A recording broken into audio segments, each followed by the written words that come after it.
BS for a few minutes until people show up. That's usually the way to be. Yeah. Yeah. S for a few minutes.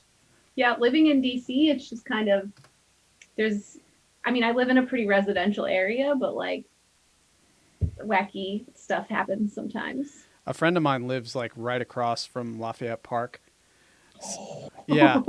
So like over the summer, I would text her and she would just be like, "This is ridiculous. This is absolutely ridiculous." Because she walks to work every day too, so she's just like, ah. Yeah, when I was going into the office, I walked through Lafayette Park every day. But of course, I haven't been going into the office, so yeah. Okay, we are definitely live because I'm looking at us on Twitch right now, so that all worked. Yay! And it actually does the layout of the stream actually doesn't look terrible, so that's nice. I love the vote of confidence on that. It actually doesn't look terrible. Well, I had to solve a problem in about 10 minutes, and I'm pleased with my solution. Yeah, I'm pleased that you were able to solve this problem in 10 minutes. I wish you would have texted me. I legitimately did not realize the problem until a mere moment before you got on the call. I was like, oh, let me send Brandon the invite, and we'll get Lauren her invite, and then I'll go grab my power cord. Where's my power cord? Yeah, just have Alex run it over to the house. Well, given that she's only just about to leave Alpha, I don't know how well that's going to work.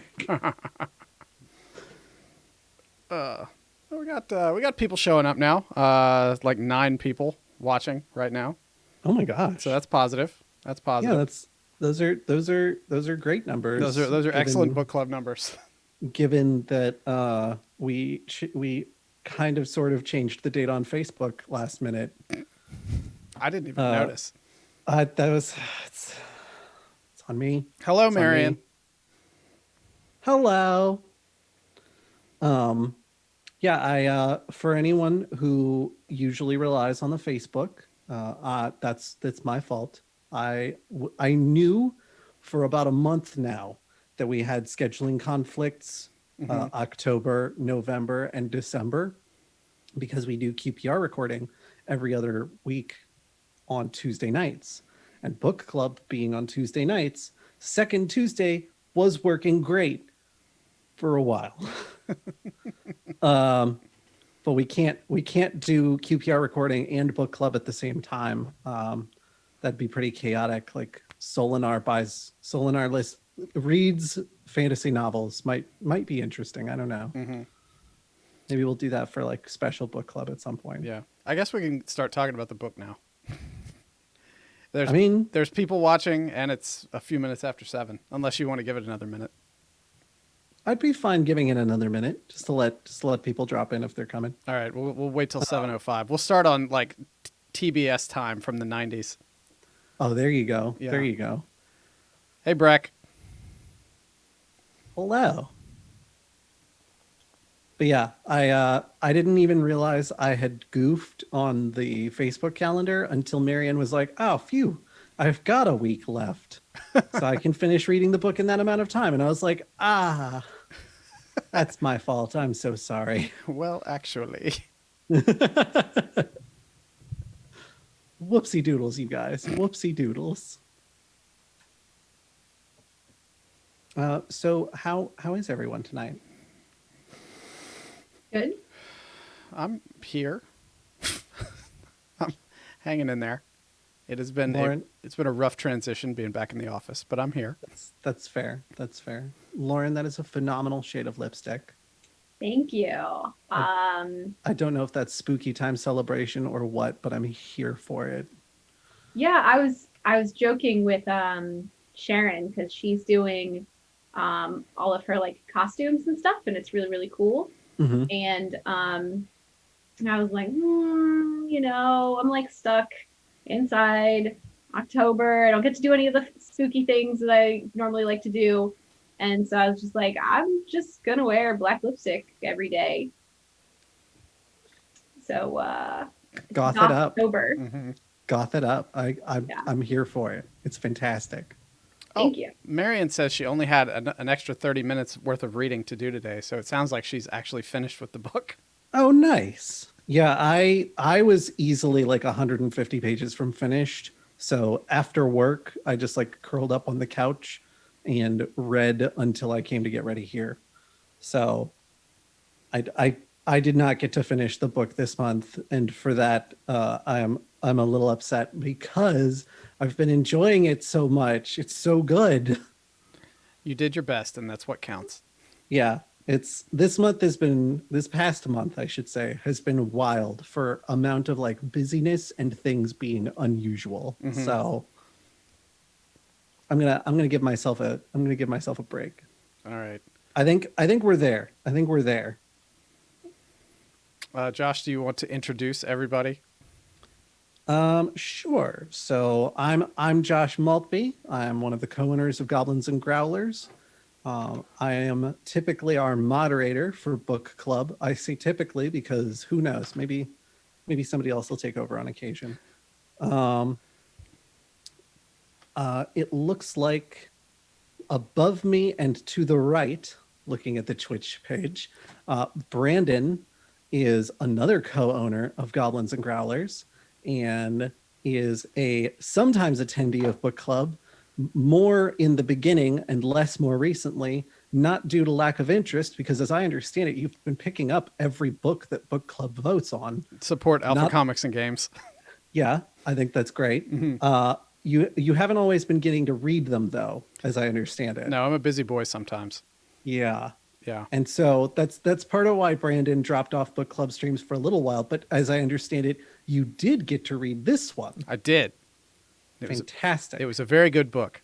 And that's my review. I'll see you guys next month. Fantastic. And then above me and to the left, last but certainly not least, is the lovely Lauren of Feminist Reading List on Instagram. And Lauren being our resident book club expert. I don't think book club would be near as fascinating without you on book club. So I'm so glad that you always join us. It's so magnificent. It is it's the best. And it's actually the first book club that I've ever been in. So Really? I'm a book club expert. That seems weird. Well, like you run your own reading blog. I feel like in a manner of speaking, that makes you a qualified book club expert, even if you don't like do book clubs themselves. I don't know. Internet Maybe that's is just my me. book club. Yeah, exactly. In chat, Marion is saying that she's surprised it took her so long to read because she really enjoyed it. And Brecked is saying that he barely got it done because this last week was very distracting. And it's kind of where I was at. Honestly, I'm very sad that I didn't get to finish it because everything I've read so far has been magnificent.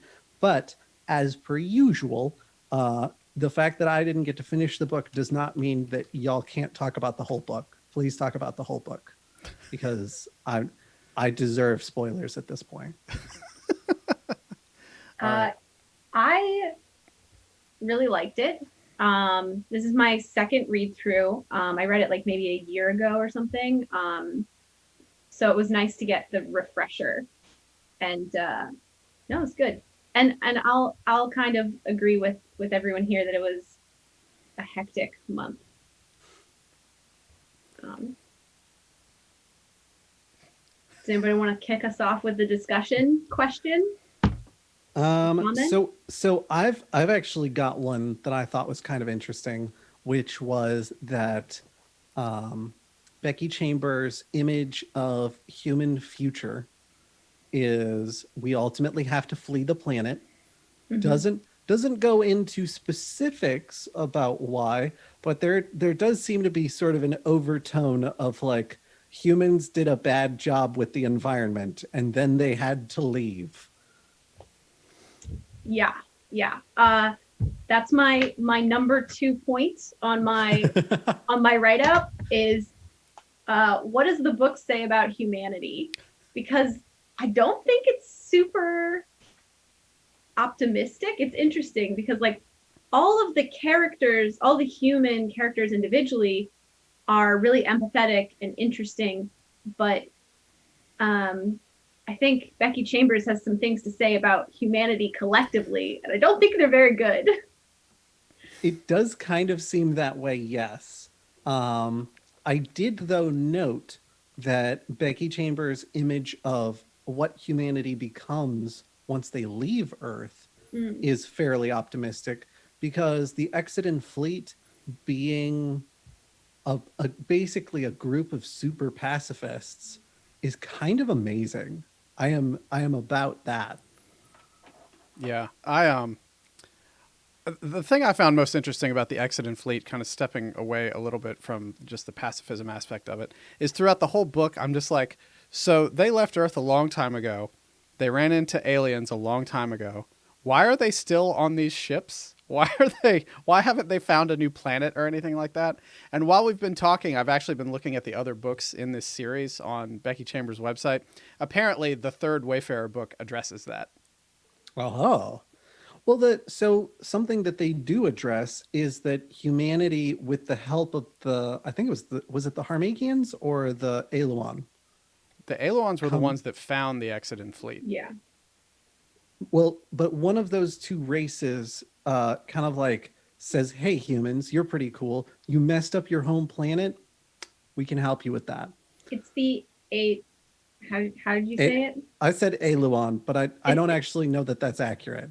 If we all collectively agree that that's how we're going to say it, that works for me. I think the phonetics. As well. I think the phonetics support us on that one. Yeah, it's the Eluans, because it mentions that they co-fund the project to revitalize Earth. There's like a ring that they construct around Earth where there's just like super groups of scientists reassembling Earth piece by piece, which is awesome.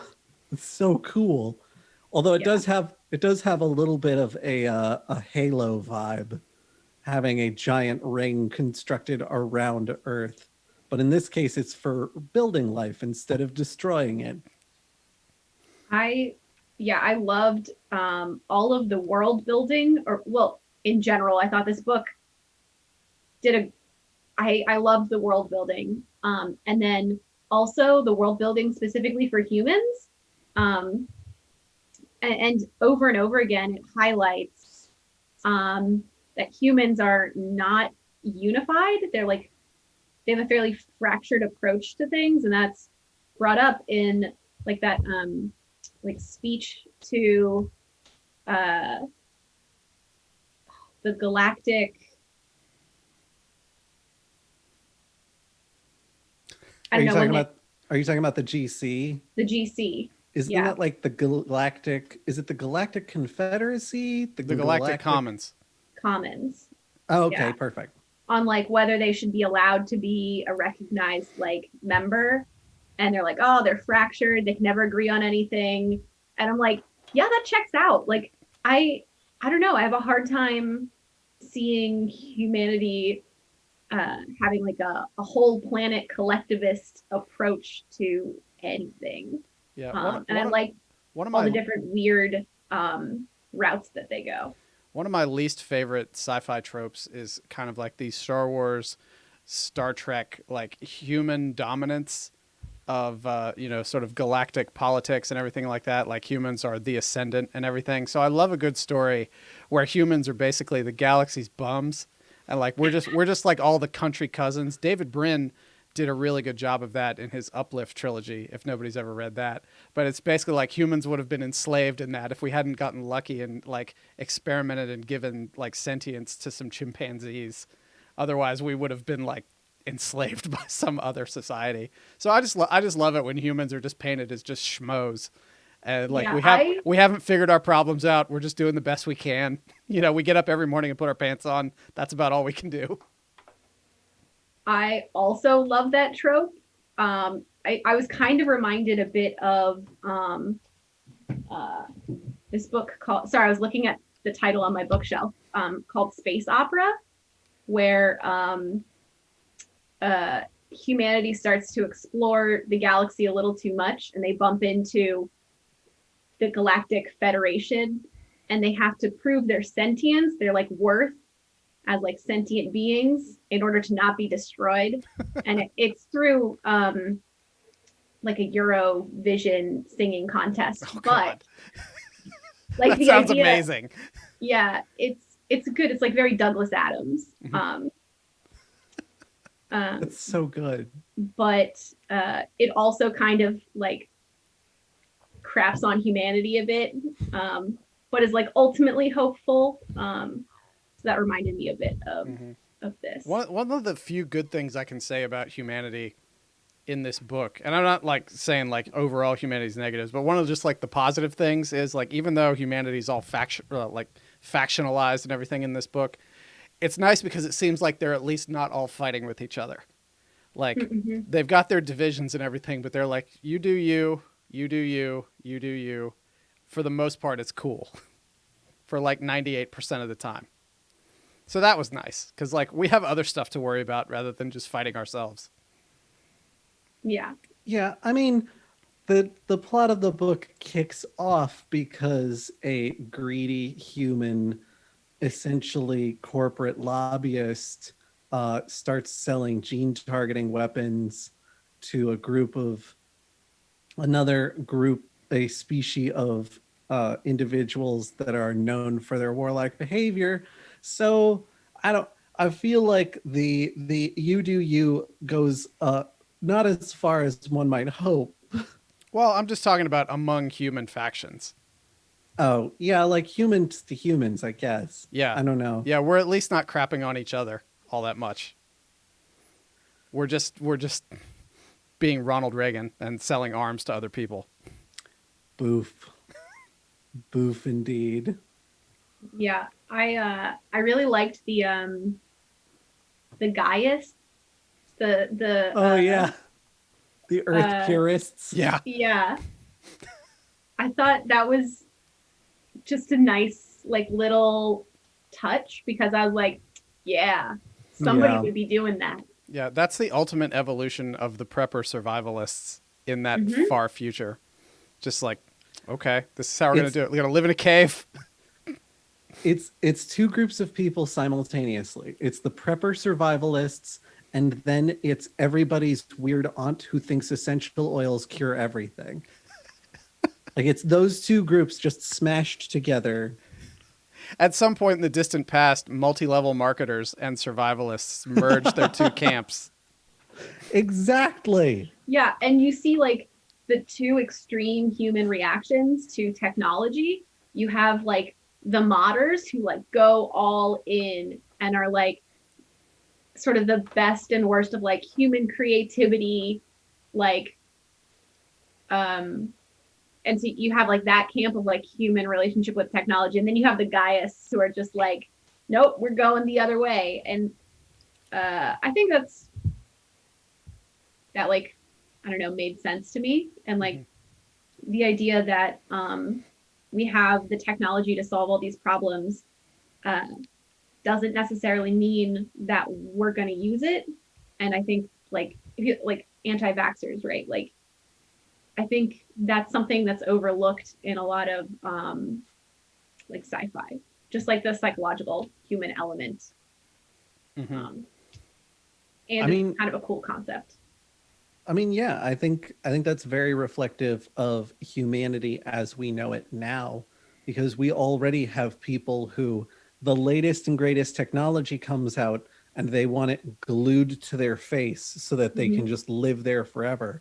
Like I've read the stories about there was a guy who, when Google Smart Glass came out, was one of the first people to get it, wore them constantly and would like never go anywhere without them, that sort of thing.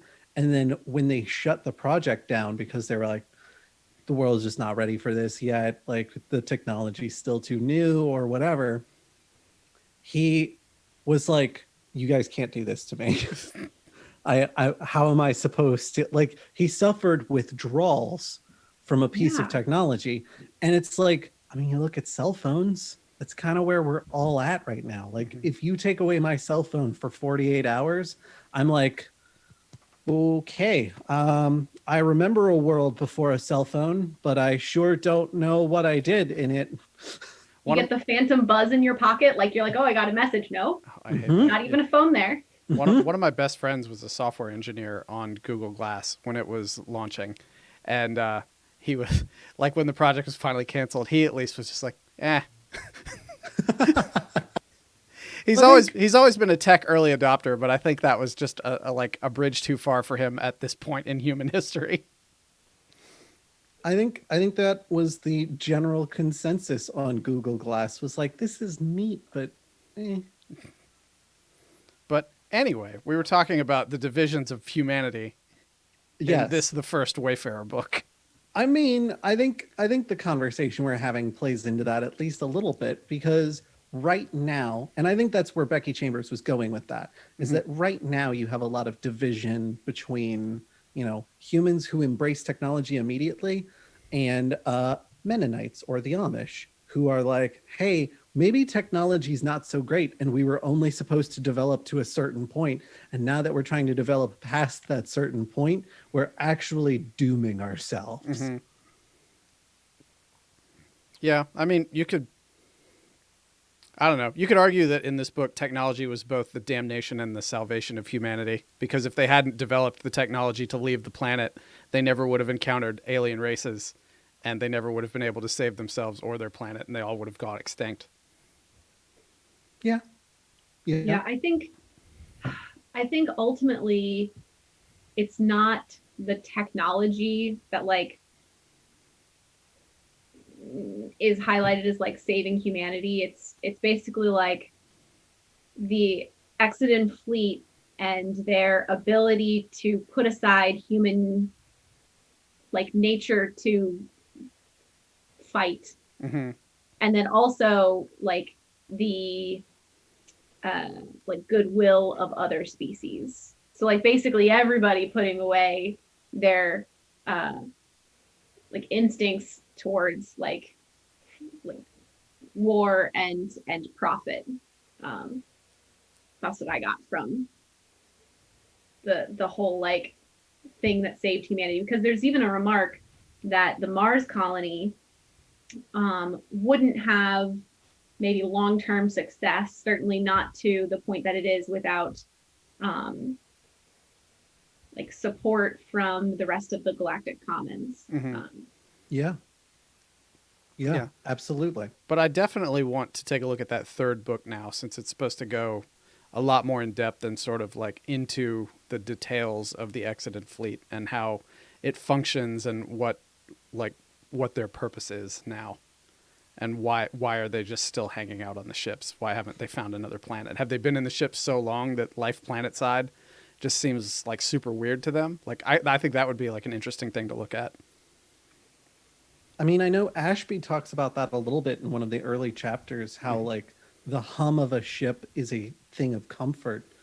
And, in one of the middle chapters, when they're on the colony where Kizzy's relatives, friends, I think it was friends, where Kizzy's Feather friends is are. like Feather family or something like that. Well, I'm talking about Kizzy. Oh, sorry, Kizzy. Yeah. Yeah, where like Bear and I cannot remember. The Modders. The Modders, yeah. One of the first things that Ashby is like commenting on inside his own head is to remember that he can't just like be walking carelessly near one of these cliffs, because if he announces falling, it's going to basically be a statement before his demise, as opposed to on a very large ship where if you say falling, the AI turns the grav nets off for a moment so that you can safely land. Which, by the way, what a cool idea. Yeah. I loved it so much. It was just like that little crumb of world building where I was like, yeah, that makes so much sense. And like, Of course. like he doesn't like gravity that you can't turn off. Like, Right. so great. It's it just makes so much sense from a world building perspective that it's like, oh yeah, of course, of course. And that was the interesting thing about the world building on this. Like I came away from this book with an idea or an impression of like a really fully fleshed out galaxy and like galactic society, but she never overwhelmed you with it in the book. It was all just sort of like dribs and drabs, like little splotches of paint that end up illuminating like much more than its own diameter.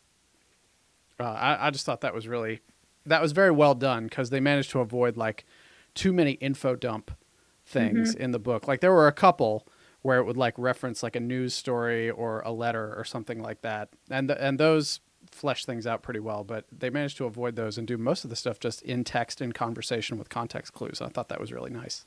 Well, that was something I really appreciated, was that on occasion there would be situations where you'd be like, I don't know anything about like what we're about to get into.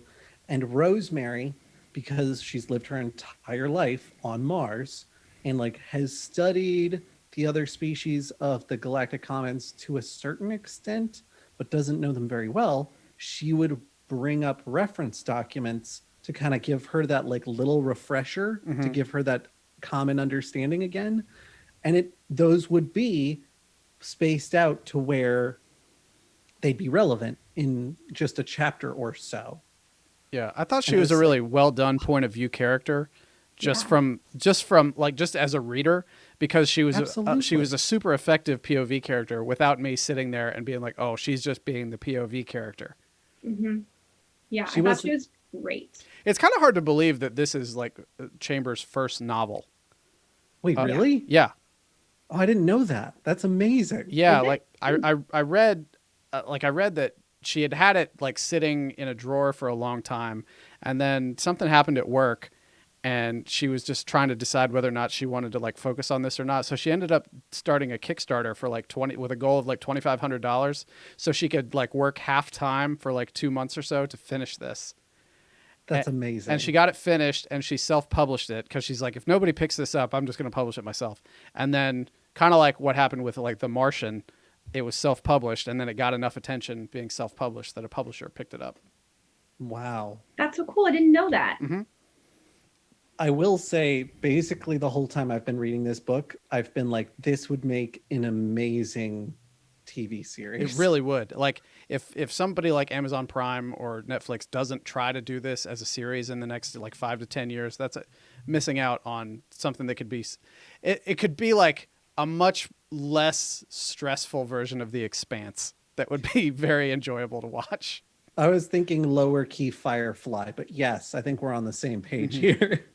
Yeah, so a lot of the like critiques of this book are that it doesn't have a lot of action. There's not a lot of like conflict. Did you guys find yourself like missing that? I didn't find myself missing it, but I did notice it because the book is very much just a very thin thread of plot that exists almost entirely to thread between character interactions and building the characters and making them feel real. And it's almost just kind of incidental that they've got this job to do and they're going to do this thing. And when you get to the climax, it's almost just like, okay, well, this had to happen because it's a story and the action was rising and we had to hit the climax. But let's just get back to talking about how these people relate to each other and this sort of family that they've got on the ship. Yeah, I really liked it because I think like she does it so well, like fleshing out the characters and building the world, that I didn't really find that I missed any action. I didn't get really bogged down. It was a pretty quick read when I sat down to read it, but yeah, it's I think stands out with a lot of like the sci-fi books that I read and that are like really popular. Because like you have your shoot 'em up sci-fi and your like space opera, like political intrigue sci-fi, and then I guess found family would be what is like where I would categorize it. Yeah, I mean, you could argue that there were some stakes in this book, but at the same time, they never felt like oppressive to the story. Like, I get, I get tired of a lot of sci-fi where it seems like the fate of the universe and stuff is like always at stake, just because it's really stressful. Like this was basically like Seinfeld as like a science fiction book in space. It was largely just about characters interacting with each other and building relationships, and just like the plot sort of happened around all of that rather than the other way around. Yeah. In that way, it did remind me of Firefly, where they're kind of going about their normal business. And there's certainly ways that the crew are unique and stand out, and there's some stakes, but it's not the fate of the universe kind of a deal. Right. And I'm like, one of my black marks as a nerd is like I actually don't understand why a lot of people hold Firefly in such high regard. Like I watched it once when like after I bought the DVDs like 15 years ago. It was good. I really don't understand why so many people are like Firefly's amazing. I wish it would come back. But like I enjoyed this way more than I ever enjoyed Firefly. Hot I take. think Yeah, hot nerd take. Send your hate comments here. Yeah, and like I'm hopeful we get far enough away from it. By the time it's like 2030 or something, I'm hoping I can say that out on the street, like or at a con or something, and nobody will get mad at me. So something I will say is, having had a few years away from Firefly, I'm just gonna ride this tangent for a minute and then we'll get back to the book. Joss Whedon has said some things about where he was going to go with the plot of Firefly, and also then some behaviors of Joss's came out Right. that were a little less than flattering. I was about to follow up with what you said by saying, well, Josh Whedon also did some things, so let's move on. Yeah, so the fact that Firefly didn't get additional seasons, I think we should all just be really thankful that we got the one season and that we all love that one season. Mm-hmm. Because there's some troubling undercurrents there. And if you don't know what I'm talking about, go look it up and you too can be troubled by those undercurrents. Back to the book. Back to the book. Back to the book. Chat has been saying things, so I'm going to go through chat real quick. Okay. Marion said, yeah, I agree how well all the cultures and people were established in really natural ways. It made being introduced to the new ones at the end in their POV really disorienting. Like there was purposefully no frame of reference for how they operated, and then everything went awry. And I fully agree. Like I saw that coming, even though I didn't finish the book, because there's that scene where Kizzy's friends send Rosemary a message being like, hey, yeah, so we are trying to archive stuff on the Torami, but we haven't really gotten that much information because it's so hard to have diplomatic conversations with them. Here's the stuff that we've kind of sort of sussed out, and we don't even know how reliable that is. And it's like 3 facts. It's like, Yeah. oh, wow. Breckett says, I found the light plot and action very relaxing, honestly, which like I think that's where I was at as well. Yeah. It was really kind of refreshing to have something that was like really tonally light. I know after the fifth element, gracious, after the 5th season, we were talking about how we needed something that was a little bit lower key. And we then immediately jumped into Reincarnation Blues, which, well, it had a lighter tone, was itself not very light. So I think this is really that, like, it's fluffy almost, like a soft, downy comforter. Very consumable. Like I didn't find myself having to take breaks from it because it was like heavy. I was just easy to read. So I think that was part of my problem. I don't know if everybody was on chat when I said this, but the problem I had reading this book is I usually read before I go to sleep, and I'll usually be up for a solid hour after going to bed before passing out. And this book was like I would start reading it, I'd get like 15 pages in and I'd be gone. And so I think because the book is so calm and so beautiful and so like comfortable, I think it was just lulling me to sleep every time I laid down to read it. And I think that's why I didn't get to finish this book, is because it made me so relaxed. Mhm. But, you know, good problems to have. But yeah, it was just so light. Like I have a really bad habit. I read a bunch of like Star Trek novels, and it's like mentally I'm aware that it is basically no different than me just watching garbage television. The fact that it's a book doesn't make it any more worthy than if I was just watching Next Generation or something. But this was like kind of like that. Like I could sit down and blink, and all of a sudden I've just blown through like 120 pages of it, and I don't feel like I was rushing, and I don't feel like I lost anything. It was immensely consumable. Yeah, which is phenomenal. Especially after between Nine Fox Gambit and Reincarnation Blues, how there was some really difficult topical material in both of them that it Yeah. was like, I've got to, I just need a minute, you guys. Mhm. Oh my gosh. Um, this was lovely. This was absolutely lovely. Just real quick, jumping back into chat. For starts, Ollie made it. Hello, Ollie. Welcome. Breck says, you can always point to the revelations about the really bad ideas Whedon had for season 2 of Firefly. And W. Zahar says, didn't some of those really bad ideas come out in Serenity?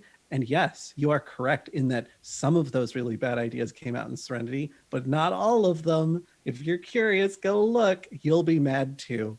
Um, and then Ollie says that she found, I presume this is The Long Way to a Small Angry Planet and not Firefly, found it very optimistic about the nature of humanity too.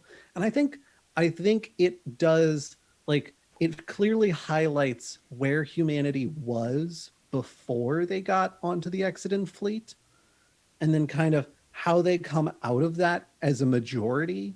I think that is pretty optimistic, because there's the very real possibility that humankind basically gets in these spaceships, meets other cultures and other species, and then goes right back to the way they were before, much like Dr. Chef's species, which I cannot think of the name of right The now. Grum. Rum. Grum. Okay, so I did recall that correctly. I was just not believing that that was it.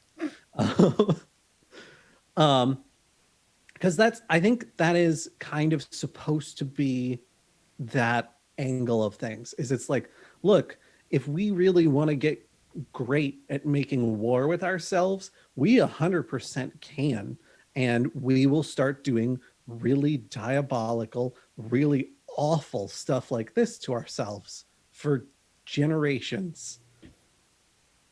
And is that really what you want to do? Do you really want to get to the point where the remaining survivors of your race are like, yeah, no, I think we're good to call it here. Like, no. Yeah. Yeah. When they were describing like the organ cutters and stuff like that, I was like, oh my God, that's awful. But that Yeah. sounds like the sort of thing that if you walked into a US Army like research and development lab and you said, I've figured out how to do this, they'd be like, oh, yes, please. Yeah. No, I really liked the sort of anti-war message. I thought the story of the Grum was maybe a touch heavy-handed, but I thought it was good. Yeah. I in a book that is basically a space fantasy, it's ridiculous to say like, well, I couldn't suspend my disbelief about X, Y, or Z, but like it's kind of hard to believe that like the remaining people of a whole species would be like, yeah, it's time to tap out. Like, I'm sure like not all of them uniformly were like, yeah, we need to just go extinct, but there aren't enough of them Well, to where it'll make a difference. Right. And that's what Dr. Chef says during like the tail end of that story is it's like some people may have continued to try to continue the species, Mhm. but the majority of us were just nah. And the few that might be interested in continuing are going to find themselves with very limited possibilities for success, Mhm. which they he then says, that may not be the end of my species, but it realistically probably is. Which, if you've got a grand total of 200 left and only some of them are capable of having children still, Right. that checks And out. spread across, the galaxy. Yeah. Yeah, exactly. Jumping back into chat, Ollie says, I think it's also like, capitalism and the worst of humanity isn't erased, which, yeah, yeah, Yes. yeah. The Mars people leave all the poor people to die on Earth, which felt very realistic. Again, yes, I have that you got it on the head. Uh, Marion asks if we just got a subliminal ad for QPR, and I don't know exactly what might have been said that might have been a subliminal ad for QPR, but I'll take it. Listen to Quid Pro Roll. It's delicious. Um, Ollie says, but they don't represent all of humanity. And then, oh my God, Dr. Chef's chapter was one of the most impactful ones for me. Oh, Marion says the QPR painting flashed for a split second, if anyone is wondering why I asked. Oh, I probably And- just alt tabbed to something else since I'm capturing the Zoom screen on the second monitor.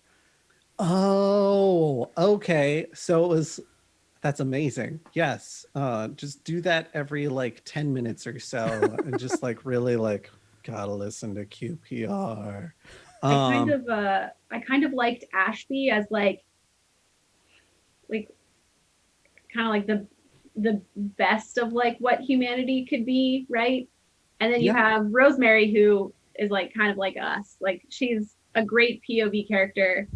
And then her family, or her dad, I suppose, as like, yep, Them's humans. capitalism. That's kind of the, I don't know if I want to say current reality, but like that is a potential future. Mm-hmm. And I don't know, I really liked Ashby's character. I thought he was wonderful.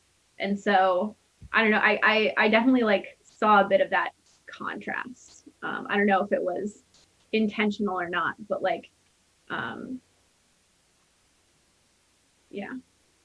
Did you guys read any like reviews or analyses of the book after you were done reading it? Mm-mm. I did not. Okay. No, I poked around at a few just because whenever I finish a book, I like almost immediately start looking around for like what other people thought and if my interpretation was correct on things. And I just thought it was interesting how people interpreted a lot of the themes of the book. I think they were like 100% right about them, but I wasn't necessarily thinking about that when I was reading the book. Like the modders, for example, representing like gender transition. And Oh, look, there you go. body autonomy, text and modding, trans metaphor, question mark. Period. And like all the different sort of allegories to like pansexuality and polyamory and things like that. It was like some of that stuff I was like seeing as it was coming across the page at me, but there were some other stuff that I guess I was just being a little too wrapped up in the fiction of it to actually do any sort of interpretation. Yeah, I really liked that like aspect of it. I think we see so many different ways to be in a relationship. So like obviously you have like the polyamory. I don't want to say like, because it's not just polyamory, because that implies like generally sustained relationships. but also just like a freer sexuality of cis. That right? That's Cis. how I've Yeah. been pronouncing it in my head. Okay, cool. Always got to check. Um, and then there's like the strict like speciesism and Ashby and Kay's like forbidden love, and then you have um, Jenks and Lovey's relationship. I thought all of the different approaches were really interesting and sort of were also like mirrored by all of the different approaches to gender and sex is in like biological sex. So like the changing of Dr. Chef from female to male, and then I think like a couple of the other um, things. I thought it was really interesting, and I think I don't know. I guess the author just wanted to show like all of the possibilities. Yeah, it didn't seem like it had a super moral message to them, like this one's right and this one's wrong. Mm-hmm. Yeah. And it did seem like the author was just throwing a lot out there. But it didn't seem overwhelming, really. I think like couching all that in terms of like a large galactic society with all kinds of different cultures and like social mores and things like that helped, like, I guess helped it feel just like almost like she wasn't just reading off a list of like different ways relationships can manifest, but it served that purpose. I think Well, it also, I think, the way it ends up coming across is less as a manner of like, here are all the different ways relationships could work, and more as it's very, and Rosemary even comments this to herself very frequently. It's very human centrist to assume that other species are going to have monogamous relationships where children are born within the same household and then raised by their biological parents, and et cetera, et cetera. And look, all these other groups, they have their own ways of doing things, and those ways are very functional, and these societies work because everyone just agrees that it works, because that's all society really is Mhm. everyone being like, yeah, yeah, okay. yeah, and it was I think also like a bit of a treaty on like the strength of diversity, I guess. Because even within like the makeup of the crew and the Galactic Commons and like all of the ways that people interact and accommodate and uh, all of that, I think it part of it is just like there's a lot of ways to do things, and isn't that great? Mm-hmm. Yeah, it's not like there's one right way. There's Yeah. lots of right ways. Jumping back into chat, Ollie would like to know what we thought of Corbin and his arc. He was an asshole. Um, and I personally did not gain a whole lot of sympathy for him at the end of his character arc. Like, that doesn't absolve you for years of asshole behavior. Yeah, I would kind of agree. I liked his arc. I liked the backstory that we get about him. I think it stopped him from being just like a one-dimensional speciesist kind of asshole. But you know, Yeah, like I'm always down for a Greek tragedy style story of hubris and arrogance being punished. But it didn't make me feel warm toward him afterwards. yeah, I didn't really feel like he got a true redemption. Mm-hmm. Maybe He got to get out of jail free card is what he got. What chat is saying is Marion says, I liked his arc a lot. I suspected he would go through something that made him more sympathetic. It was surprising how that went. And Ollie says, yeah, same. It was really well done. I don't actually know about the redemption part of his arc, so I will comment on what I've seen thus far because I'm literally at the part in the book where the Wayfarer lands on the Andrisk planet to spend some time with Sissix's family.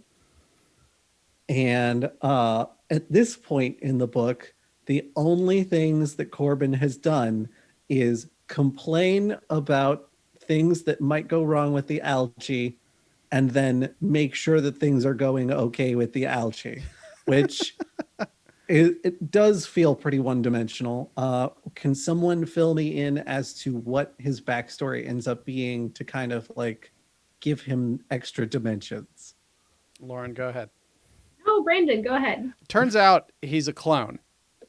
Oh. They get stopped for like an inspection in another species space, and they do like blood scans of everybody. And it turns out he's a clone, and being a clone is illegal for them. So they're like, "Hey, you're a clone. You don't have any rights." So they stripped him of his clothes. They threw him in a pit, and were like, "Just stay there and be quiet." So they had to figure out how to get him out. And it turns out there's like a loophole in the law because since he's a clone, he's not a citizen, so he doesn't have any rights. But somebody can sponsor him as a Galactic Commons citizen, but they'd have to become his like guardian for like a standard year or whatever. So Sissix ends up volunteering to sponsor his citizenship. So then when he comes back to the crew, he's like, "Oh wow, this is great that you all did this for me, even though I'm kind of an asshole." And then it turns out, he talks to his quote unquote father, and it's like, yeah, I was married to a woman and she was pregnant and she died. So I had you made as just a straight up clone with no like gene modding or anything. So I could, be a father. And then they argued about whether or not he wanted to be a father, like really and truly, or just wanted another copy of himself to try and do better. Like his father was hard on him because he wanted him to like not make the same mistakes, but it turned him into an asshole. So it's like part of it's not totally his fault, but I mean, he was just mean the whole book, and it's going to take a while for me not to just look at him as a mean guy. Well, it sounds almost like the story arc was to highlight those varieties of parents that quite literally have kids with the hope of them being mini me Right. that does better than me. Like, you're gonna be a high school football star because I don't want your life.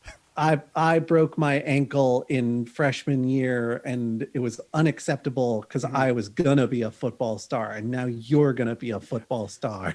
Were It there was very any much that vibe. were there Yeah. any breadcrumbs that were laid about him being a clone? Because to me, it just seemed like it just came out of nowhere. Which, The only thing I can think of that might be breadcrumb like is the fact that he's very antisocial and constantly locked up in his algae tanks, which to me strikes as something that's like, well, it'll be harder for people to know anything's weird about me well, he didn't if they know. don't know me. He didn't even He know. didn't even know. No.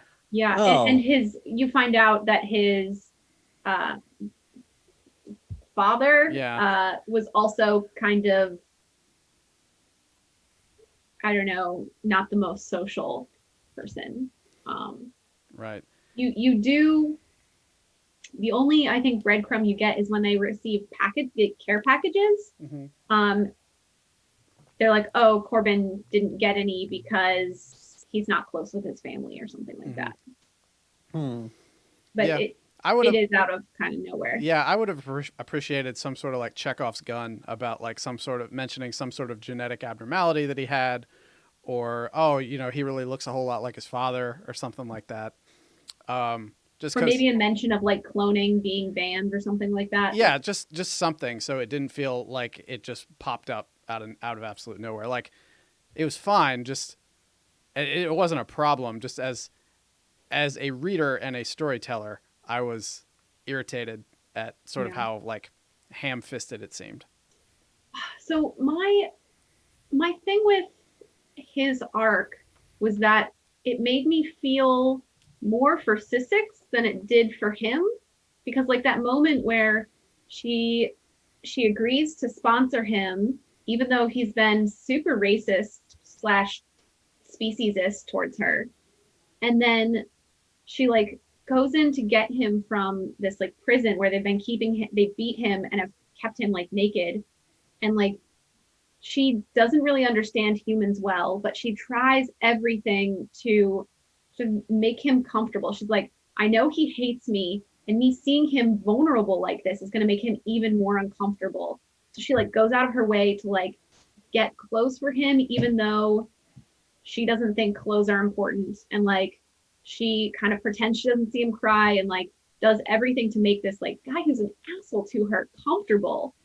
And so like I don't know, I kind of came out of Corbin's arc with like empathetic, like especially the conversation with his father. Like, yeah, it's sad, Yeah. but like Sissix felt like the most like fully realized character out of the whole book to me. I don't know how others feel about that. Just I felt like there was so much like exploration of her, her family, her culture, and everything. She just came away feeling so much more real to me than a lot of the other people. yeah, I thought Kizzy was a bit. I don't want to say one dimensional, but Yeah, I liked. archetypal. That's the polite way of saying that. She was an Yeah, archetype of she of did the get. engineering nerd. Yeah, she got some depth, but I don't think it was as nuanced as to six. Hmm.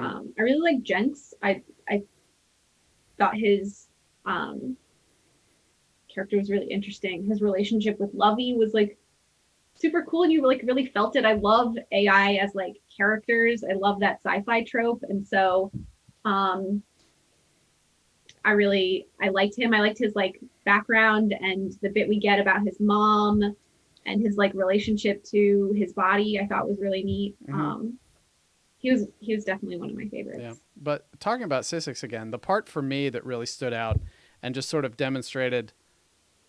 I'm gonna use a speciesist word, but her inherent humanity, for the lack of a better term, was when they were in the market, and she comforted that Mhm. one Andrasik, who and then she goes into the details about like why she did it and everything like that, and she just did it without like explaining to her friends why she was going to go do it or anything. She just did it because she felt like it was the right thing to do, and then afterward, she was just like, "Oh yeah, hey, here's why I did that," and then just kept treating it like it wasn't really a big deal. Yeah, yeah. She got a lot of like I don't know it like character growth or like insights into her character. Hmm. Yeah, and Um, that's what I mean when I say like I came away from the book feeling like she was one of the most fully realized, slash mhm. almost like a deuteragonist, uh, to like along with Rosemary, which Yeah. I guess works out if you think about how they end up by the end of the book. I mean, I What did think you think about their relationship, by the way? Did you see it coming? No, no, like in some of the reviews that I read, it was like, oh yeah, it's sort of hinted at the beginning of the book. I was like, well, I must have just completely missed that. But it does the reviewer did talk about like a part where Rosemary had like feelings that she didn't understand, but part of it was because like she'd never experienced any kind of physical attraction to a non-human, so she really didn't know what she was dealing with. And I don't remember reading that part. I'm sure it's there. I didn't flip back to see that it was there, but Yeah. it's it just still felt like I was like, wait a second. I can confirm that it is there, and that like as Rosemary is describing first seeing Sissix, it is with a sort of like uh, I I feel like there's a better way to phrase this, but the only way I can think of to phrase this is horny reverence. Mm-hmm. There has to be Like a better maybe a way to phrase that. sensual description. Like it's the description isn't just like wow, she's really gorgeous, but it's like wow, she is really gorgeous. And it's like okay. All right. All right. Now, a part of the reason I picked up on that may have been because I always be shipping. Hmm. So, like I'm on the lookout for things like that, but it definitely felt like the sort of thing where I could see how the two of them were interacting, becoming closer as people.